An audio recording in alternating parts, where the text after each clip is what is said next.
What it do, everybody? It's your boy, Nikolai, aka Mr. Vicencio. That's right. Eso es correcto. That is me. Él soy yo. ¿Verdad? ¿Verdad? Nah, but y'all know what it is. It's your boy, Nikolai. I'm him. I'm here, and I'm ready to give you all my cowboy insight, knowledge, and opinion. So let's do this. Let's get into our next episode of off-season talk, off-season shenanigans. Where to start, man? It's been almost a week since the last time I have seen y'all, since y'all have seen me. You know, I ain't got no Buddha statue around here to rub for good luck, so I figured, you know what? Just Buddha myself out, you know what I mean? Anytime I need a little luck in my life, just go like this, just go like that. You know what I'm saying? We good to go. Anyways, let's talk about these Cowboys. Let's talk about some things that have happened since the last time I've spoken to y'all, like losing Kellen Moore. Kellen Moore is no more. Now, are we really losing him, right? I think everybody mutually feels like we wanted him to go. That's the way they're playing it too. That is the narrative on it, is that it was a mutual parting of ways. Kellen wanted to move on, and we wanted to move on from him. Hey, listen, brother. Wish you nothing but the best. When you were a quarterback for our team as the backup, you ain't do diddly squat. But as a offensive coordinator, you did well. You did. I'm not gonna hold on that. I'm not gonna cap. Past 2 years, we have had one of, if not the most highest scoring offense in the league. And a lot of that was definitely attributed to you. You bring about what the NFL is yearning for. They want high scoring. They want this. I'm not even going to say college style, because I wouldn't say that your style is so much of a college-based type. You ain't no Chip Kelly, right, when it comes to that. But I feel like you do bring a fresh perspective. You're one of those young and upcoming OCs. Like, that's what the NFL wants. What you lacked here, and what was getting frustrating for us fans, is when things mattered most, when it got to situational type moments in these games, it seems like you always overthought yourself. It seems like you always kept it too cute.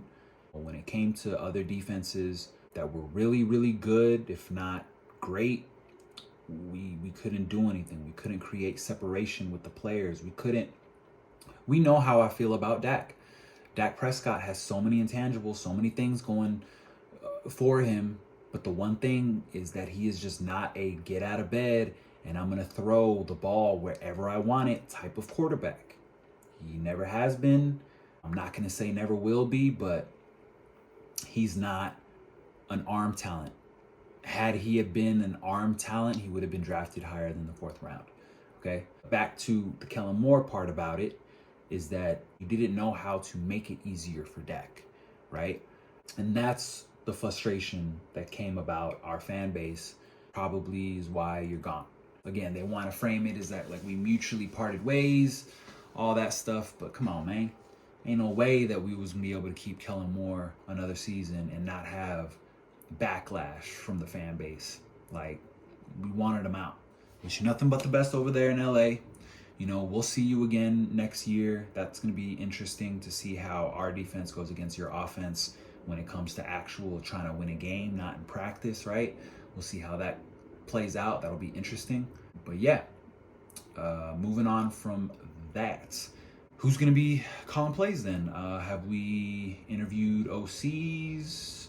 Not too sure, because we already got our OC, man. It's Mike McCarthy, Big Mike. It's going to be calling the plays once more. We still might bring in an OC to be more of an assistant to Mike McCarthy calling the plays, you know, help him with the game planning, all that stuff. I mean, that's what Jerry and Steven have kind of alluded to. But it's cool for me, man. I kind of I like that idea, because again, going back to the Kellen Moore thing and him being fresh, him being young, but Mike McCarthy has been in the league for at least multiple generations. Like he has seen it all. So when it comes back down to like playoff football, it's just back to the basics. It's just back to, yo, can you run it? Can you get the ball out fast? So I'm cool with Mike McCarthy being our play caller going forward. I feel like what's going to happen during the season, are we going to be putting up these godly numbers like 30 to 40 points? I think it was like 28 to 31 points. That's the range that we were averaging per game. It's amazing. It's cool. It makes the season fun. But for any of us Cowboys fans that have been watching this damn clown show that has been the Dallas Cowboys for the past 20 years, who cares about what happens in the regular season, right? Like, it's all about what happens in the playoffs. When Mike McCarthy finds himself in these situational moments in the game, what is he going to do? And I believe he'll bring it back down to the basics. He'll say, look, I've been here before. I know what's up. Let's just do what works. We'll go from there. Now, what's going to work? What does Mike McCarthy bring to the table as a play caller from Green Bay? One thing that just keeps popping up in my head right now, is it, what do they say? Not slant fades, but slant outs. I guess that's a staple in Mike McCarthy's offense. He's a West Coast offense type of guy, which is a timing thing. Get the ball out fast. I feel like it bodes well for what Dak Prescott can do and what he wants to do, right? Every single game that Dak Prescott has played bad in, it always seems to be based around timing, based around the actual architectural, like, play design and how that bodes to, again, the timing, all that stuff. Well, if they prepare from the beginning of installation camp, when Mike McCarthy installs his offense, if it's a timing thing, if it's West Coast, everything's on timing, then hey, there you go. There should be no excuse for not having that, right? But then on the flip, you could say, well, let's say these players get hurt. He doesn't have certain rapport with whoever has stepped in. Then you got yourself a problem. True. So we'll just have to wait and see when it comes to the play calling on offense. That's pretty much that. So let's move on. We've discussed Kellen Moore. We've discussed Mike McCarthy. So let's talk about a new coach that is coming into the fray, Mr. Mike Solari. He was an offensive assistant with the Dallas Cowboys when Tom Landry was coaching for one season. One season. They want to narrate this like he was a coach with Tom Landry for like 5+ years or something. Like he knows what Dallas Cowboys football is all about. That's why he's being brought in. Like, no. No. He did coach for the Packers when McCarthy was with the Packers for 1 year. So there is some familiarity with them too. So that's good, right? It's not like he's just bringing in some dude that he totally doesn't know, but based off of his resume, and like he's been with him before, so he knows of him and whatever. I'm trying to find, outside of him coaching on the offensive side of the ball, again, weird position, tight ends and offensive assistant. Like, it's weird. When he was with San Francisco, they won the Super Bowl. Outside of that, I'm trying to find, like, well, show me when he had like this great offensive line where it was definitely from him. He was the architect of this. Like, show me that type of pedigree. And I don't see it. He's just kind of bounced around. And I think this is more of an experience thing. I'm assuming, you know, when the 49ers had that run, guess that was West Coast offense. So maybe that's what it is. But yeah, you know, that's the only new signing that we've had on the coaching staff so far. Some interesting things that have been discussed by Stephen Jones, Jerry Jones, in regards to the team, generally speaking, and then you could also get into like some Dak talk. People, of course, have been giving Dak all the shit that maybe is deserved, maybe not, but he's definitely been a topic of discussion. Is he the new Tony Romo, where it just seems like, you know, great seasonal statistics, and then we get to the playoffs and nothing comes out of it? Been a whole lot of talk of just trading him, letting him go, all these things that don't make sense, maybe do make sense. But what have the owner said about him as of late? Apparently, They want to keep him around for like 10 more years. Look, you got to show confidence in your quarterback, right? We can't expect for the ownership who paid him, who made him QB1 for the foreseeable future, to not show support in him. They're business folk. Like, they know that if there's no good morale, I mean, then what are we doing here? So that is just a bunch of fluff to me. Come on, man. I don't want Dak Prescott for another 10 years. Look, if he wins us a couple Super Bowls, hey, another 15 years, this, that. But, I mean, come on. Like, that's just some fluff. That's to make him feel good. At the end of the day, to extend Dak wouldn't be stupid. It would actually be very smart in regards to cap, because you can spread that money out and he can get a little bit more dollars here and there too. So it would benefit him as well. It's not just one-sided there. But people get scared. People say, oh, why are you going to commit to somebody? When at the end of the day, it happens all the time.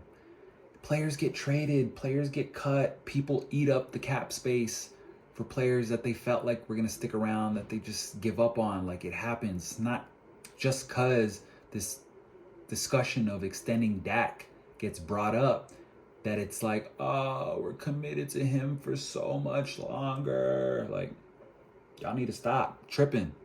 It's fine. We need to restructure his contract, if not this year, next year. Like, it needs to happen. Probably this year, honestly.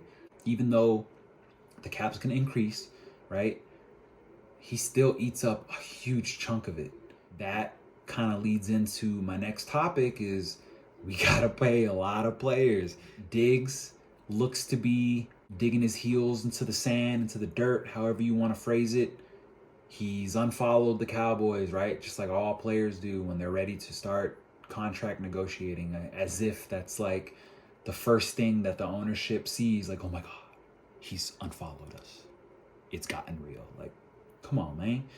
But he's doing what he's got to do. He's looking for a contract. In regards to Diggs and a potential contract, that's a little weird. It's a little iffy. I mean, he's played very well the season prior to this one. I mean, you can't, like, Diggs, I wanted a jersey so bad of Diggs. Because you kidding me? 11 picks? Like, you can't recreate those type of performances. It was amazing. This year, less interceptions, less turnovers, but he was definitely locking down players more often. Can't take that away from him. I don't care what you say. But he did kind of decline in the playoffs. For whatever reason, in these playoffs, he played very soft. I'm not talking coverage, but I'm just talking physicality. I'm not sure what that was about.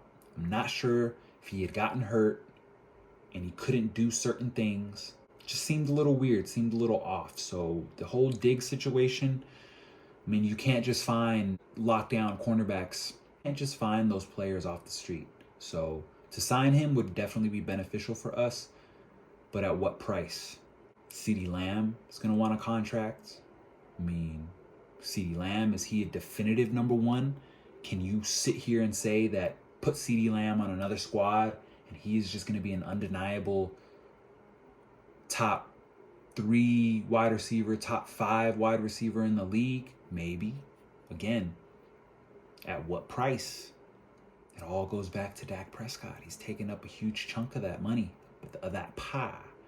So it's going to be a very interesting offseason in regards to player retention, because this is what I was saying. This is why it's so frustrating when we lose and we don't go far into these playoffs, is that we have these repercussions. We have these situations. CeeDee Lamb, Trayvon Diggs weren't even thinking about contracts this season. Now it's a discussion. Now it's a topic. Now it's like, damn, we might have to actually lose one of these players or pay them. And then now we have Trayvon Diggs, top paid cornerback in the league. CeeDee Lamb's a top paid wide receiver in the league. Dak Prescott, top paid quarterback in the league. Like, eventually, we're not going to be able to play other players in positions of need. Micah Parsons is coming into his 3rd year When does it play out where he starts thinking about a contract extension? And if you talking about breaking at the bank, Micah Parsons deserves every penny that comes his way when he starts asking for money. Unfortunate circumstance that we find ourselves in right now when it comes to these cap situations. So it's tough, but we got the draft coming up. One thing about me is I don't like talking about the draft too much because I am not a draft guy, okay? Not yet. I will be eventually as we continue to go on this journey. But right now I'm not. I don't have enough time on my hands. This is my full-time job to be watching all these players. I don't watch college football like that to begin with, so it's going to be a bit of a transition until I get to that point where I'm that draft dude. But we could talk about drafts in a more general sense. When I'm talking about all these players that we have to pay, you're not going to be able to pay all of them top dollar. So what's going to happen? Some of them are going to move on from us. We got to replace them. That's where the draft comes in. One thing about us that we have been drafting very well, okay? Outside of a few players here and there over these past couple of drafts we've missed on, we've been hitting on most drafts. I don't know how many other teams are hitting like we are, but we've been very consistent when it comes to the draft and develop process of our team. One thing Jerry Jones said, though, and the opposite side of that argument is look at San Francisco and look at the Eagles. They've made a lot of these high risk, high reward type moves, and they make it far into the playoffs, if not to the Super Bowl. So it's like, how much do you find yourself being a high risk, high reward front office, or how are you, just playing it safe? And we've kind of been playing it safe, draft and develop for the past maybe decade, you could say. Look, we've won 24 games in the past 2 seasons. We haven't seen that in a long time, right? We're moving in the right direction. I get it. Each year that goes by, for these very reasons that I'm talking about, losing players, not always having the same squad, the opportunity always dwindles as time goes on, and you can't just have your QB1 always in his prime. That's gonna fall. That's gonna decline. Then you gotta find another quarterback, and in that transition period, like we've gotten lucky as the Dallas Cowboys to have a guy at Dak Prescott come in as a third QB3, and he moves up to QB1 out of just some crazy circumstances and becomes our franchise quarterback for the foreseeable future. Like, that is luck, man. That does not happen. You do not find quarterbacks off the street. Look at all these players. Look at all these teams that spend so much time trying to find their quarterback one, and they leave their fans in this limbo of like 5-6 years where they're just like, we ain't got a quarterback. You know what I mean? At least we're making it to the playoffs. At least we're winning these games. At least we have a quarterback who can do those things. Once we get to the playoffs, though, it's these nuanced things that we need to fix and get right. We're on the right track. I get it. It's the Cowboys. It's been as long as it's been. But we're doing good things. So I know it's been a long discussion. I know we've been talking for a while now. But that's about it for me. Again, it's episode 2 of off-season discussion, off-season shenanigans, whatever we gonna call it. I don't know if y'all gonna see me up until next week. I don't know if it's gonna be a few days. Either way, I'll catch y'all soon. You know what to do. If you ain't helping me, I ain't helping you. So like, comment, subscribe, and we'll see you next time.